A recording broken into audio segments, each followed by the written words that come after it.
Hi, you're watching Floyd Steinberg's YouTube channel, and today the Phantasmal Force DIY MIDI controller and the Great Conjunction FM synthesizer, both products of Distropolis Goods in the USA. If you want to know more, please join me in this video. Here we go. So I got this parcel from Distropolis Goods containing the DIY kit for the Phantasmal Force MIDI controller and the Great Conjunction FM synthesizer, which is not a DIY kit. We'll take a look at that one later. First, let's unwrap and build the MIDI controller. Inside the box you should find one PCB, one LCD, one microcontroller, two wooden plates and a bag containing 17 tactile switches and button caps, one potentiometer and its cap, 4 long and 4 short M2.5 screws, 4 hex standoffs, 4 M2.5 nuts, 5 rubber feet and 1 pin header spacer for the LCD. For this build, you'll need a soldering iron, solder, a crosshead screwdriver and cutters. I have this battery-powered precision mini soldering iron here, which served me quite well. Begin by cutting the headers so you end up with two 7-pin pieces.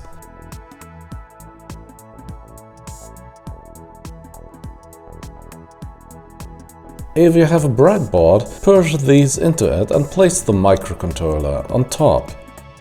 Then solder one pin after the other.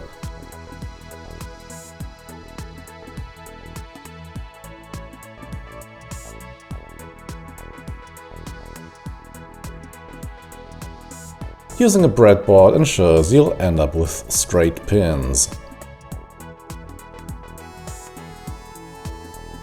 Next, snap off the left and right rails of the PCB. They're pre-cut and you won't need too much force to break them off. Now, push the microcontroller's pins through the board with its USB port facing outward. Now, make sure it's sitting flush on the PCB and there's no air between the headers and the board.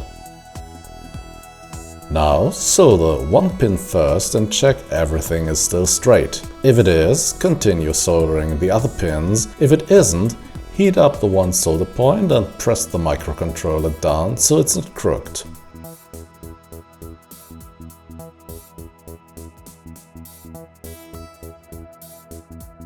Now push the small 4-hole spacer onto the LCD pins. This will show quite some resistance, so it's easier placing it on the breadboard and then pushing the LCD through it slowly.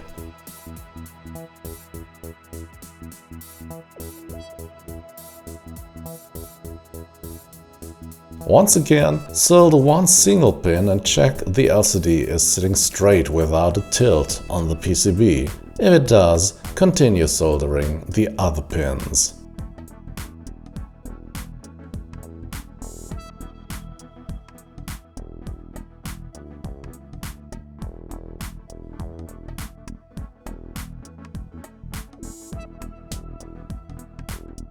Now, place the 17 tactile switches on the board. They should easily snap into place. 16 of them belong under the display and one will sit top left of it.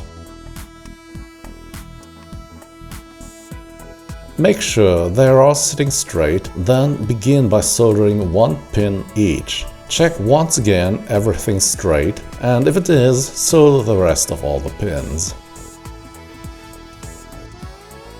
Then place the potentiometer top right of the LCD and solder it in place, again starting with a single pin. Make sure it's sitting straight, then solder the other pins. Next, trim the microcontroller's pins. Make sure you cut off as much as possible without accidentally cutting away your solder point. If you want to, you can now clean the board with alcohol and a toothbrush. But if you didn't spill flux on it, or if you just don't care, you can easily skip this step.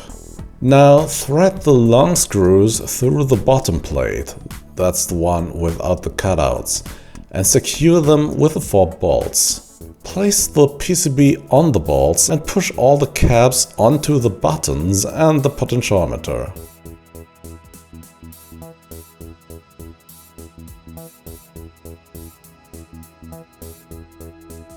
Then install the hex standoffs.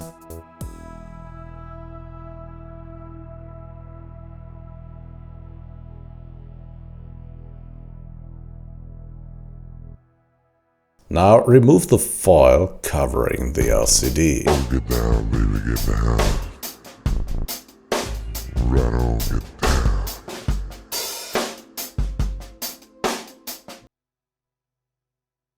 Then place the top plate where it belongs and secure it in place with the 4 M2.5 screws. Last but not least, place one of the rubber feet on the LED hole and the 4 other on the bottom plate, so it won't move when used on a desk.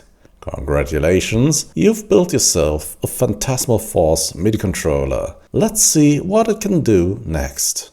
So what is the Phantasmal Force? The idea here is you have 16 buttons that are freely assignable. Every button can play notes, chords, and send CC and program changes, control your DAW, and on top of that there are arpeggiators, CC sequencers, and even CC LFOs possible here. There's also a knob that acts as both a menu navigation and for real-time adjustment of parameters while playing. There's a shift button for opening the menu, setting values and closing it again. The Phantasmal Force has both USB and TRS MIDI, so it's easy to connect to software and hardware synthesizers. Up to 16 of your setups can be stored and recorded on this device. Navigating the menu is fairly easy. Press the shift button on the top left to enter a menu and use the knob on the right side to navigate the menus. Pressing the shift button again activates an option that then can be changed with the knob, then press the shift button again to confirm. Depending on the function you selected, the list of menu options will change. Exit the menu by scrolling all the way to the right. Okay, let's walk through every function quickly, and in the end I'll show you Arpeggiator so you get an idea of what to do with all of this. The first mode is CC Momentary. In this mode, pressing the Assign button will send a CC command and value of choice on the MIDI channel of your choice. You can make the button send fixed values when pressing and releasing, but it's also possible to turn the knob while holding the button to make live tweaks while playing. There's also a random mode which will send random values of which you can define the upper and lower limits. The knob can be configured to change the CC value or the CC number.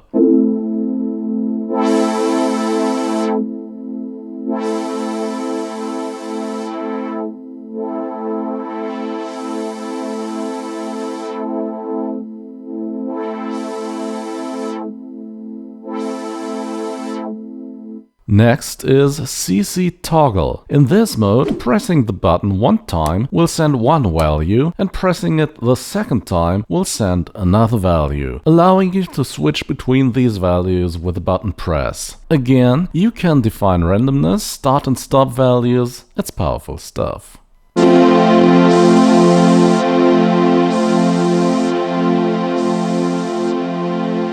The next mode is Note mode. In this mode, pressing the button will play a note. You can define velocity, scale and channel, and the knob can be set up to control the note value or its velocity. You can also make the knob work as an arpeggiator, so twisting the knob will cycle through all the notes of a scale.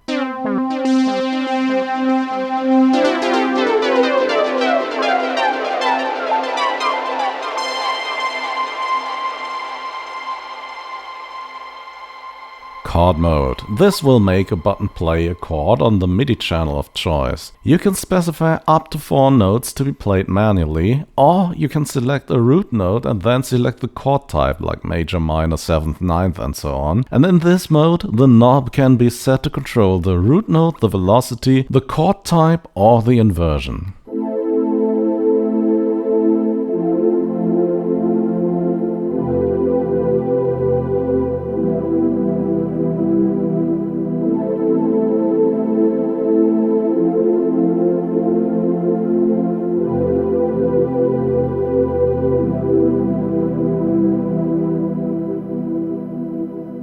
Play and stop. These two functions can be used for controlling internal or external sequences. Here you can select where the play command should be sent to. You can also adjust the tempo of the internal sequences and MIDI synchronization. The stop command can also be set up to send an all notes off command when used.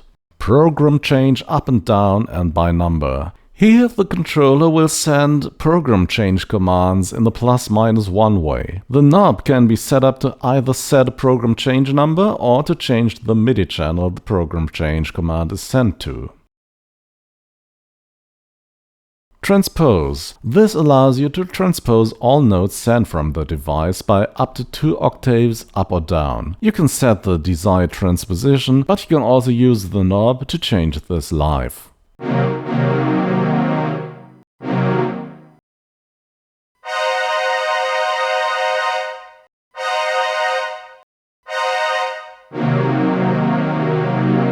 Pitch bend. This will send pitch bend commands drawn from various wave shapes you can select. Think of this as a pitch LFO. You can select if waveforms should be traversed once or in a loop, and you can use the knob to directly control pitch or adjust the shape and the speed of LFO playback. The speed by default is synchronized to the tempo, which enables you to create interesting pitch rhythm modulations here. Various parameters like phase, sync, controller default position and so on can be defined here.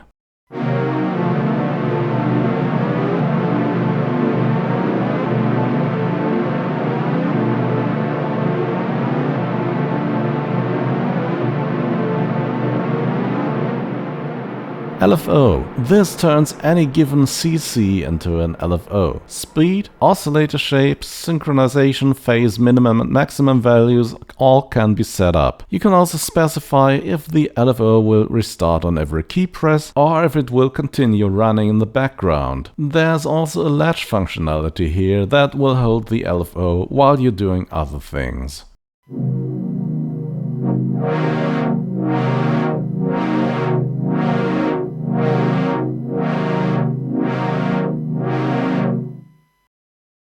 Arpeggiator. In this mode, pressing a button will send an arpeggiated sequence at a given tempo until you release it. Velocity, note value, probability can be randomized. The knob can be set up to control transpose, polyphony, pattern length, rate, probability, root note, scale and span. The arpeggiator can be edited step by step, as seen here. Again, the arpeggiator button can be latched, so the arpeggiator keeps running while you're doing other stuff.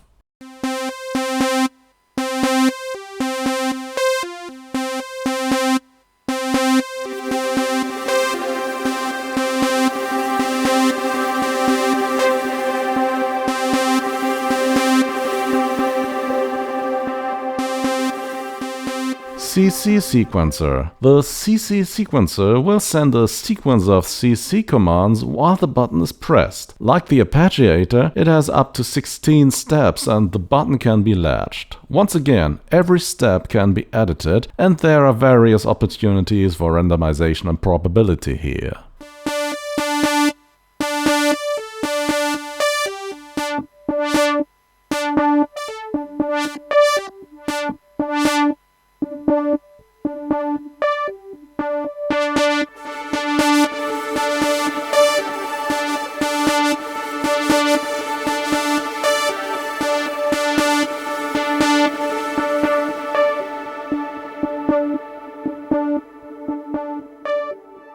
So, what to do with all of this in practice? I've connected the Phantasmal Force to my MU2000 General MIDI sound module here, which is set up for 4 channels: drums, bass, pad and plugged sounds. I've configured the first row of buttons on the Phantasmal Force to playback chords. The second row contains one button that plays an arpeggiator that will play a bass drum sequence, and the second key plays back a bass note arpeggiator. The third button will play back a high-pitched arpeggiator. The third row contains filter controls for the pads and a filter LFO for the bass and for the arpeggiator. And with this demonstration, I'll end this chapter and move on to the Great Conjunction FM synthesizer and sequencer.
The Phantasmal Force is a fantastic and innovative MIDI controller, and I like its engineering-like mindset in its approach toward music. If you don't want to build this yourself, you can also buy a readily assembled version over at Distropolis Goods web store.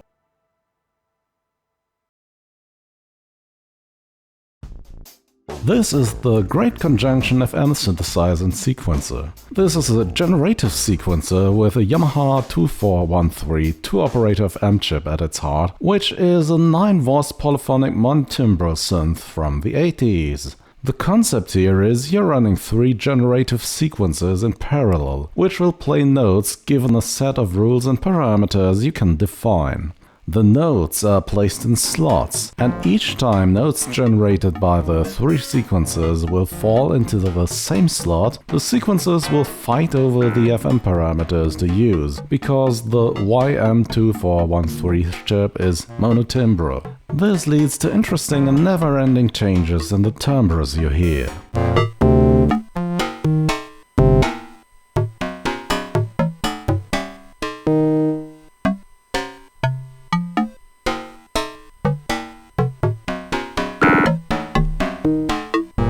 Each of the sequencer's parameters can also change over time, and you can define the extent of those changes. I can't go into each and every detail here, for that Distropolis Goods has written an extensive manual. Instead, I'll mute 2 of the sequences first and set up the first sequencer so it plays back the sequence without any randomness. For this, I can use the third black encoder here, which moves around this cursor. With the first black encoder, I can now set the values here to 0, which eliminates the randomness on that parameter and ensures we'll hear a constant sequence.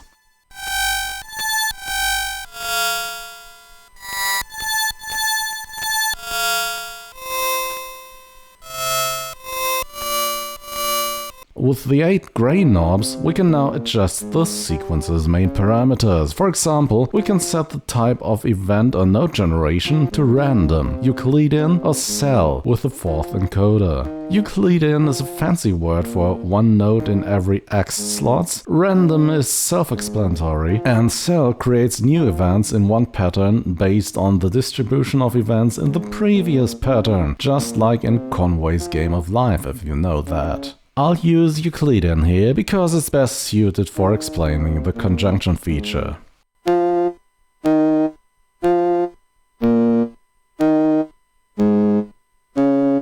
With the other gray knobs, we can adjust the root note, bass octave and range, the number of steps in the pattern and note density. We can also select the mode, like monophonic, major, minor, mixolydian and so on. Here I'm making the sequencer play a note on every second slot, and out of the preset sounds of the Yamaha chip, I choose number 26, which is a marimba-like sound.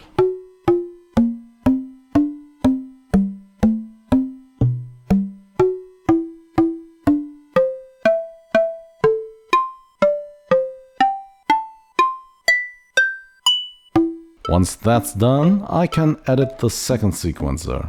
I use exactly the same parameters, but I'll choose a different patch and make it play only 4 notes in the pattern. Now listen to the result. Each time sequencer 1 and sequencer 2 play a note in the same slot, the sound changes. And that's the sequencers fighting over the monotimbral patch parameters of the FM synthesizer engine.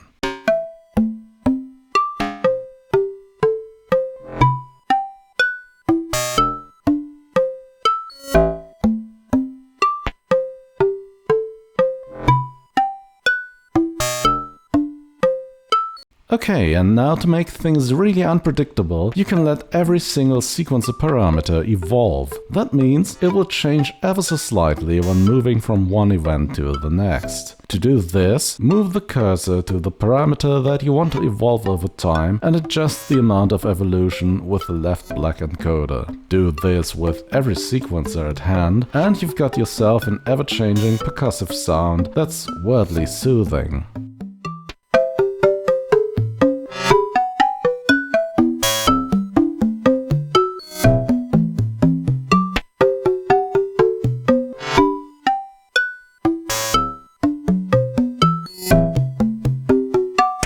this sequencer can do more, of course. For example, you can edit the FM parameters manually, adjusting ratios and envelopes, and you can use MIDI in and out to play the notes manually or sequence other synths, but that's for you to discover. In my opinion, this device sounds best when paired with a great delay pedal like the Mercury X here. I'll just press play and change some parameters here for a minute or two.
Yeah, and that's it for today. The Phantasmal Force MIDI controller and the Great Conjunction FM synthesizer. Both are very well thought through, and I have deplored the inclusion of actual printed manuals. How cool is that?